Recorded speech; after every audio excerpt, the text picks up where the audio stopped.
Hello, my name is Christene Marie, and welcome to the Knowing Show.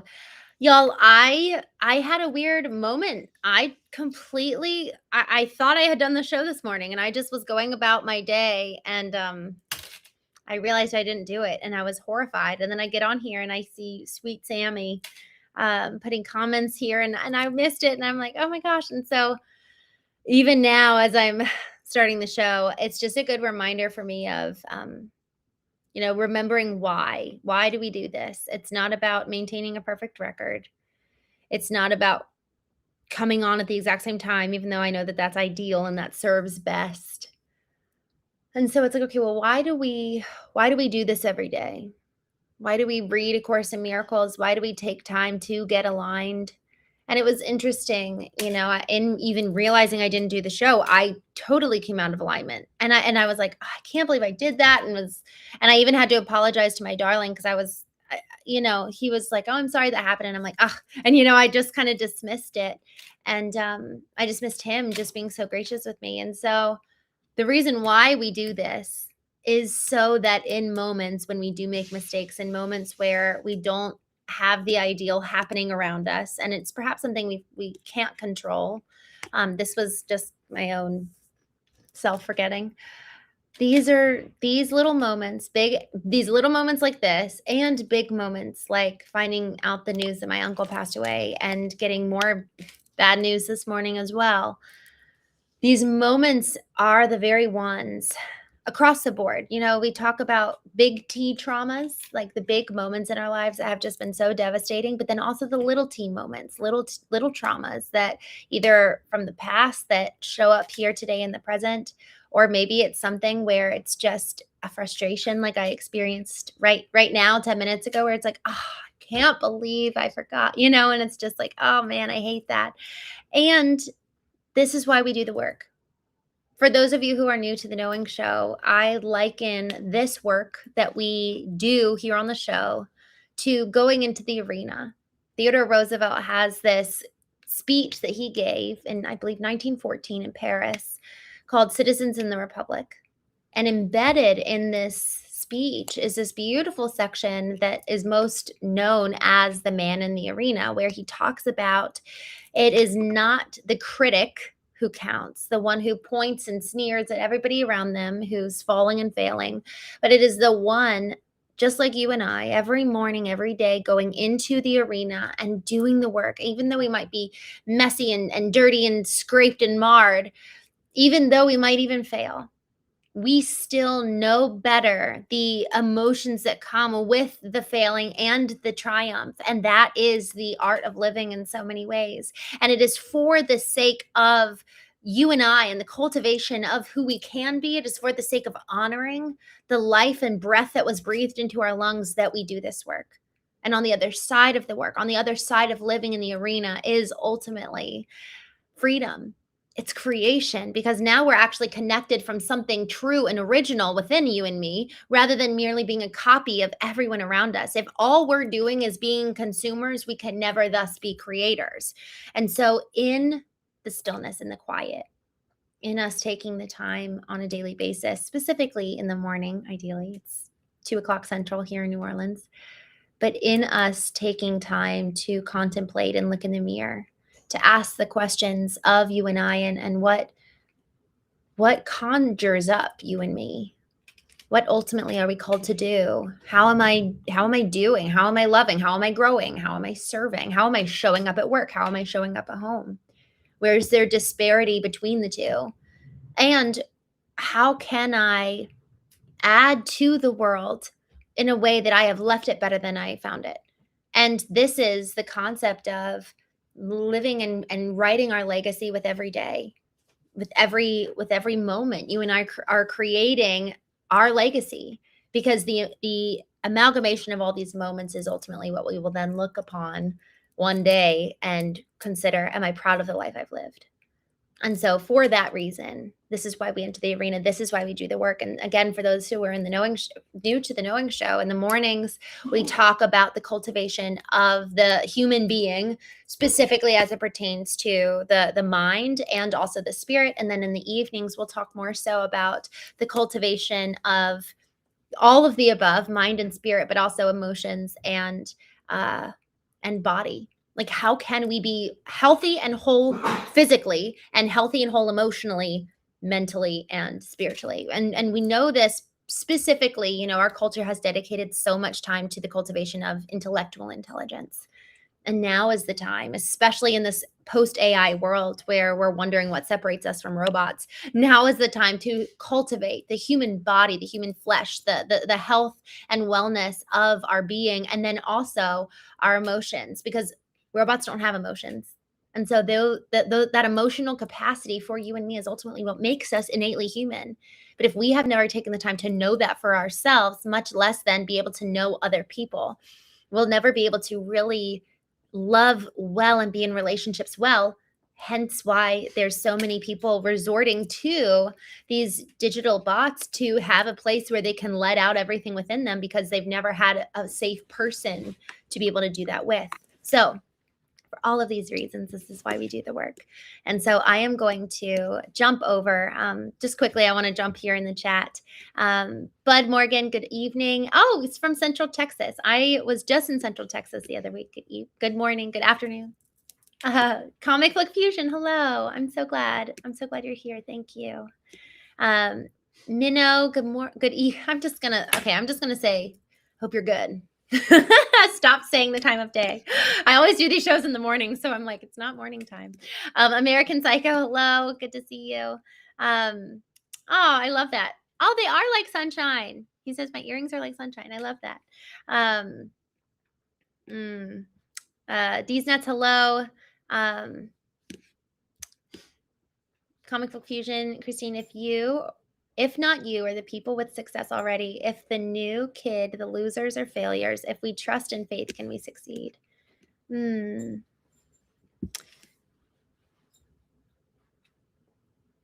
I love that question. I love that. And I think that there's this concept of, you said with success already. Y'all, I think that it's a fundamental perception around or at the world. And D's Nuts, I'm going to go ahead and I was just looking at some of your comments from previous chats, and they're not uplifting or life-giving. And so I'm going to go ahead and block you. But thank you so much for joining us. If at any point you want to shoot me a note on Instagram, I'm more than happy to remove you from the block list. But for now, I'm going to do that because so much of your comments have not been in alignment with the tone and also just the mission of the podcast. So with that, I'm going to block you, but thank you again for joining. Tommy, hello. So I want to come back to your Comic Book Fusion just before we read today's lesson. I think it is actually a perception around the world and an actual frame.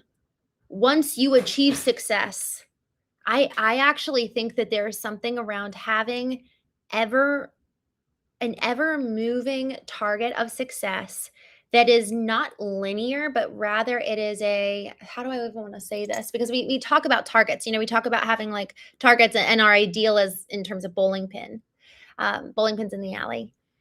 But the concept of arriving at success ultimately, I think, can stunt you and me from being able to continue to maintain the impact and continue to maintain the momentum. And I have heard of so many people where they have achieved the milestones in their life and they realize, oh, that's not going to fulfill me. And so if success is external, that's going to potentially risk, if it's only external and not any place internally, where success for me is maintaining alignment in so many ways. And I actually failed a little bit ago when I got out of alignment, when I realized I hadn't done the show today. And I was like, oh, dang, I had my reaction. And that was a beautiful opportunity to put into practice the work that we do on here of what is my go-to, what's my MO, what's my immediate reaction when I realize that I didn't do something, when somebody annoys me, when someone cuts me off in traffic, what is my immediate reaction? And so there's internal KPIs, key performance indicators, that dictate whether I'm being successful or not, whether I'm on the right track or not. And so I would actually contend that perhaps external metrics of success, we need to allow for them to be continuously evolving as we grow and as we level up and as we hopefully check off the list.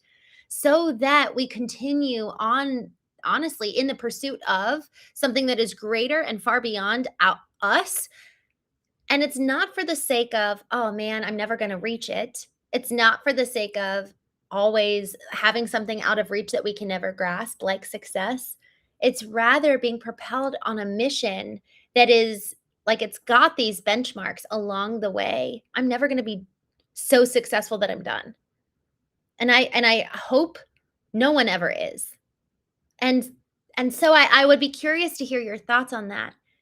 That concept of success as a one-time arrival can be the very thing that sets us up for realizing that that moment when we arrive is never going to fulfill that void within us. It's never going to bring that inner satiation that we're looking for. So there needs to be the internal and the external metrics of success, and understanding that success internally is is an ideal, perhaps, rather than an arrival point. Same with the external, where my mission is to bring about so much love and so much healing on an emotional level, where people know who they are. That translates into their families, their communities, their businesses.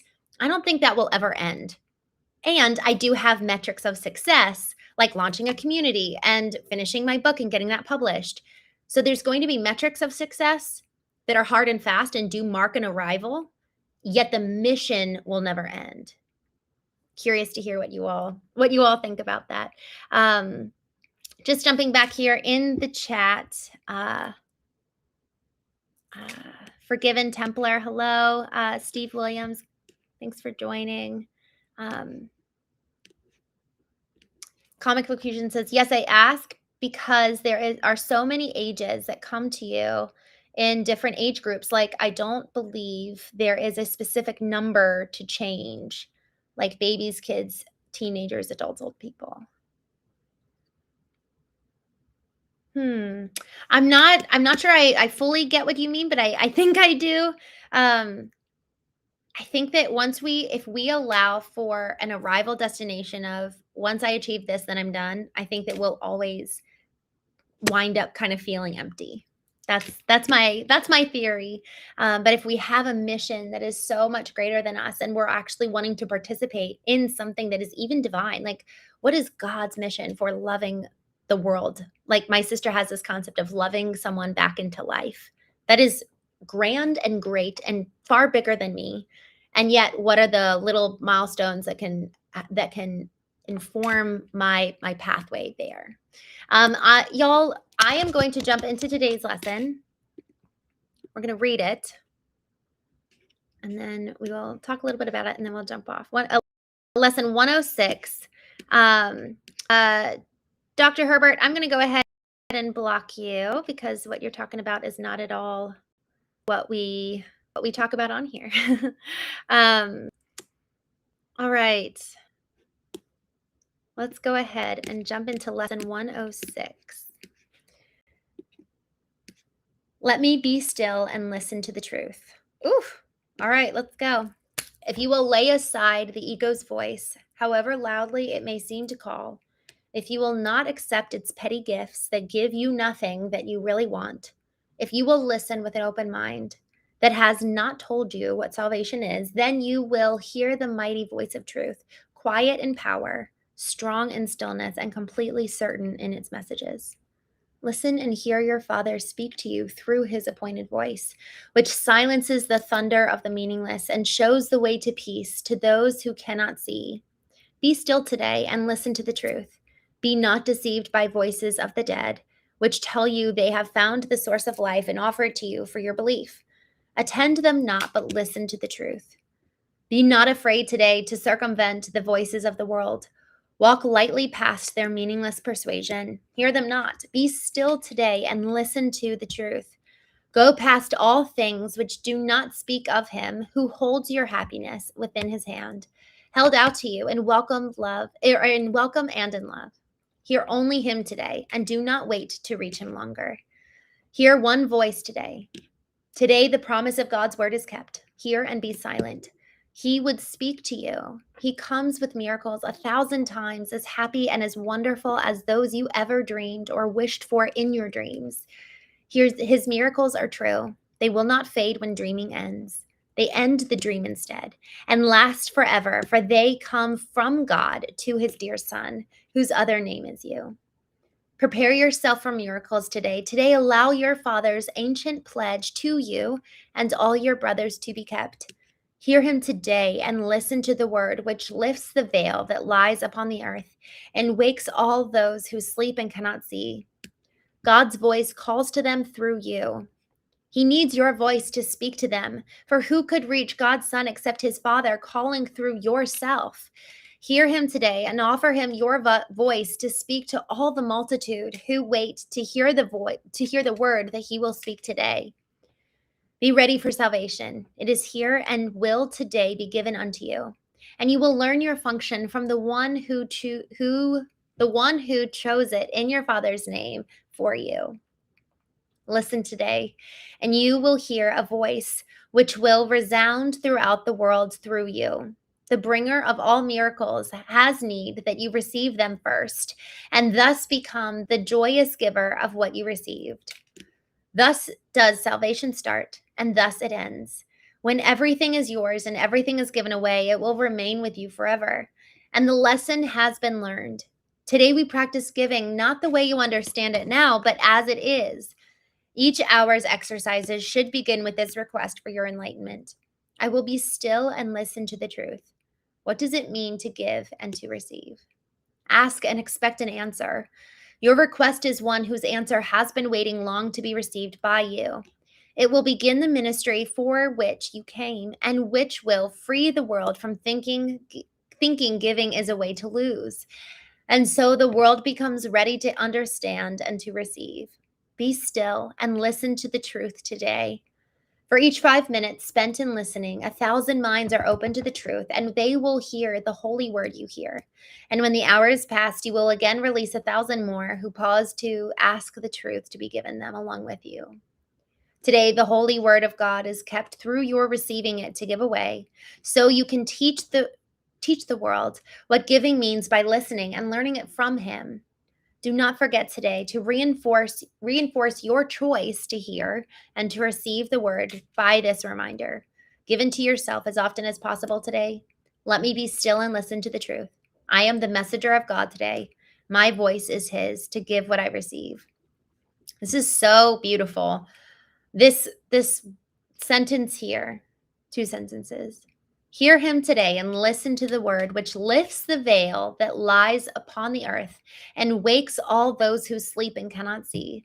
God calls to them through you. Y'all, this is our mission in so many ways. What is the greatest mission is to be the conduit for the love of God. And I do believe each one of us has a unique mission beyond that. It's kind of like as we talk about identity, there's 2 parts of our identity in so many ways, just breaking, simplifying it. Identity A, we are loved, we are chosen, we are said by God to be worthy. And that is every single human being. So that's identity A, that is in all of us. Identity B is the unique personality and strengths and gifts that you hold and you possess. Likewise, with our mission, all of us equally have this glorious mission associated with identity A to experience connection and love and be the vessel and conduit of God into this world. And identity B, I really believe each one of us has something very unique as to why we're here and what we're called to do. And so if we're wondering what our mission is, well, there's perhaps even 2 of them. One is universal and applicable to every single person, and that is to help and assist with the lifting of the veil for the knowledge of God, for the experience of the love of God. And then the other mission that is respective to you and me is the one perhaps that we are in search of and looking for. But y'all, every single one of us has a reason for why we're here. There is so much meaning. And this concept, hear him today and listen to the word which lifts the veil that lies upon the earth and wakes all who sleep and cannot see. If we want the veil lifted, if we want to live awake and alert and to actually see, it is predicated in first listening, in going in and asking for God's truth, the ultimate truth, to redefine where we are looking at the world, where our lenses need to be, or the dials of our lenses need to be shifted, like when you're at the optometrist, where the narratives need to be rewritten, and perhaps even, not just narratives about who we are, narratives about God, narratives about the world, but then also, man, there's these core patterns that have been written. It's like a computer program, and these programs that inform our default behaviors, those need to be readjusted. So it's relearning the definitions of words and meanings and allowing God's truth to be the ultimate naysayer in our life, rather than everyone that informed us growing up where we didn't know how to hear God's voice. But now that we hopefully can learn to cultivate the art of listening, he will then come and inform our programs and patterns and help us undo some of the things that are just our default behaviors that we learned when we were kids. A lot of times, the moments that really shaped us were painful ones. So, in the listening, we experience healing to then experience the change necessary for us to walk in alignment with the truth of who God says we are, the truth of how He actually made the world and intended it to be in the first place, and the truth about others, and the truth about Himself, too. The more I get to know God, the greater He is, far greater than I ever imagined. But so long as I'm letting Him be my teacher. If I'm letting someone else teach me about God, God's going to be reduced to a box, rather than the voice of God being the representative of Him. So with that, thank you all so much for joining me today. I'm going to be back on, I'm actually probably going to do it a little bit. No, you know what? I think I'm gonna be back on tomorrow. I fly back home tomorrow, and I'll be back on kind of my routine and my schedule. NTZ Claw, I just saw here in the chat. Ed, I'm gonna go ahead and block you. It sounds like you are not wanting to be here anyways, so I'll go ahead and block you just to keep you from being bothered by the show. But I just jumped into the chat, so um I haven't read the whole thing though, so we'll see. We'll see what I find when I do. I actually will end up saving these chats more often than not so that I can go back and read them afterwards. But sometimes I'll be pretty active in them. So, um, Nightman, LOL, goodbye. Thank you for joining. Y'all, I will be back on tomorrow morning. I will schedule it out and will show up for when I schedule it. I'm so sorry for missing this morning's scheduled time. We just got noticed or notified, I guess, by YouTube that we have the community aspect here. So I'm very excited about that. We'll be using that soon. But for now, thank you all so much for joining, and I will see you tomorrow.